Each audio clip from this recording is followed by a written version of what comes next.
ఇది నా కథ. ప్రతి అబ్బాయి జీవితంలో జరిగే ప్రేమ కథ. చెదిరిపోయిన ప్రతి జీవితం వెనక చెరిగిపోయిన ఓ జ్ఞాపకం ఉంటుంది. కలిసి నడవలేని జీవితం అని తెలియక కలలకంటూ ఇలా ఒంటరిగా ఉండిపోయాను. ప్రేమించడం తెలిసిన నాకు మర్చిపోవడం తెలియలేదు.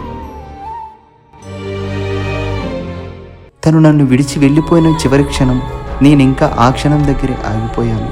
అంతా అయిపోయింది అన్న సమయంలో ఏ ప్రేమికుడికి జరగని సంఘటన నా జీవితంలో జరిగింది. అప్పుడే నేను తీసుకున్న నిర్ణయం తప్పో ఒప్పో నాకు తెలియలేదు. నా కథ చూసి మీరే చెప్పాలి. ఇది నా కథ. ఏ తండ్రి జీవితంలో జరగని విచిత్రమైన కథ.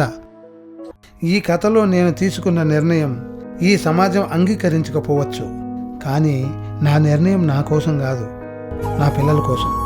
పిల్లల కంటే ప్రపంచం ఏముంటుంది ఏ తల్లిదండ్రులకైనా? సమాధానం దొరకని నిశ్శబ్దం ఎంత బాధగా ఉంటుందో మోసే వాళ్ళకే తెలుస్తుంది, చూసే వాళ్ళకి కాదు. ఒక్కోసారి ఈ గుండె మనిషి మోసే బరువు కన్నా ఎక్కువ బరువు మోస్తుందంటారు.